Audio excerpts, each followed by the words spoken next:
Hi, this is Zach Meir with a weekend edition of the Chart Rundown. It is Sunday, the 17th of May. Starting off with the FTSE 100, which is right on the line in terms of the floor of that rising trend channel from back in October. Suppose 10,190, the nominal level there. End of day close below that. We're looking at not only a March support, initial March support there is 10,082, but also the 200-day moving average 98.77. The lower figure there, more likely given the three RSI 50 failures that we've had in recent weeks. The sharply falling 50-day moving average in that resistance line there, 10,150 or 10,350, which has been failed at twice during the week. This stage only back above that April resistance line there, 10,350, delaying the downside and the 200-day potential 200-day moving average test. Moving on to the DAX, and here got a situation where we broke that uptrend line there from back in March, and the 200-day line 24,117. Initial support here, the 50-day moving average 23,731. Worst case, the floor of the gap there from, well, at the moment, the worst case, the floor of the gap there from back in April, 23,400 RSI on the wrong side of neutral 50 at 47. So that's not good. We need to get back above the 200-day line on an end-of-day close basis to give us a chance of retesting April resistance at 24,800. Moving on to the Dow, and here you can see that that uptrend line there from the end of March didn't last very long, but I suppose we didn't really expect it to either, nor did the brief close above 50,000. We've got the low end of the range, 48,800. That's what we're expecting to see over coming days, 48,800 to 50,000, etc. 50 and 200-day lines rising, which is a great look, and we're also back above, or still above, the neutral 50 RSI level at 55. However, it does look as though this market is not quite in line with the oil price, especially the oil price breaks through 105.80. Moving along to the cryptos, and looks more likely now that we have had the end of our post-February rally. Didn't manage to get above the 200-day line there for Bitcoin. That suggests that even if we head it back up and break it, we'll need to test the 50-day line there, 75,400, and potentially go even lower. The low end of the channel there from back in February is towards the 70,000 level, but at least initially we're looking for 75 in the 50-day line. That's even though the RSI uptrend line there from back in February has been broken, and we're back below the neutral RSI 50 level at 48. Ethereum never looked as strong as Bitcoin, and it's already below its 50-day line. That suggests that we're going to head to the floor of the channel there at around 2100. 50-day line there at 2258. So below that, that's what we're looking for, a dip towards the 2100 zone. Only back above that 50-day line really gives us another chance of trying to test 2400 resistance one more time. Moving on to gold, and here also disappointing. You can see that we've just broken that uptrend line there from October, and below that around 45.60. Got the risk of a test of the 200-day moving average at 43.43.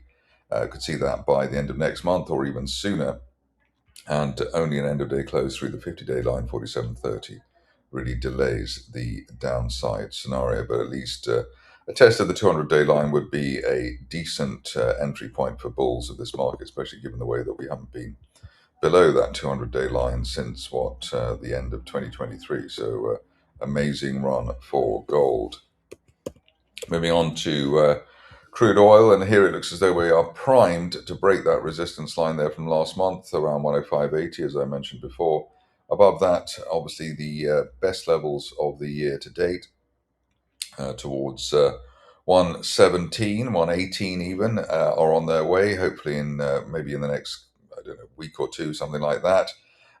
Best case is up to $140 at the top of that rising trend channel from January by the end of next month.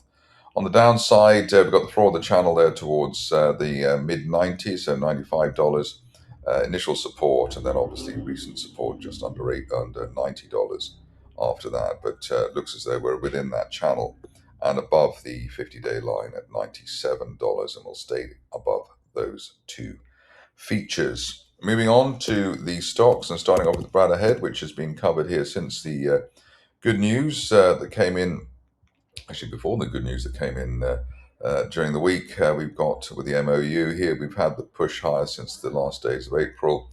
Our initial target here was 2.1 pence, second target 3.1 and above 3.1.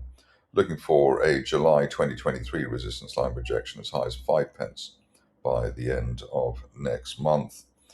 Cloudbreak is next, and here you can see that we've had a second bounce of the sharply rising 200-day line there, 0.63. 50-day line already rising, so the initial target here, 0.99 at the top of the channel there from back in October. Obviously, we've already hit that. And above that, looking for 1.3 pence, basically post-September resistance for the shares by the end of next month, or even sooner. Ideally, we stay on the right side of 0.7 pence and the 200-day line, whatever happens. Moving on to fusion antibodies, which I haven't looked at for a while. It looks as though the biotechs are having a bit of a purple patch in general, the mini biotechs. Even Valerix might even come back to life. 18 to 19 pence the target here, basically post-September resistance, while we're above the 50-day line at 13 pence. You can see an RSI 50 rebound, getting things going during the week, so that looks pretty positive. Moving on to Gem Resources, which also looks like is coming back to life. We've had price action either side of the rising 200-day line. We've already got the rising 50-day moving average. It looks like we're going into a golden cross, and that will hit 0.82 pence by the end of next month, while we're above the 50-day line at 0.28 pence. Extended RSI 50 plus price action there, or technical indicator action over the last month, which looks pretty good. Moving on to Mkango, which seems to have friends in high places and places which have money. Here we're breaking through the rising 200-day line there, black line there, just around 47 pence. Initial target here, 55 pence at the top of that falling trend channel from October.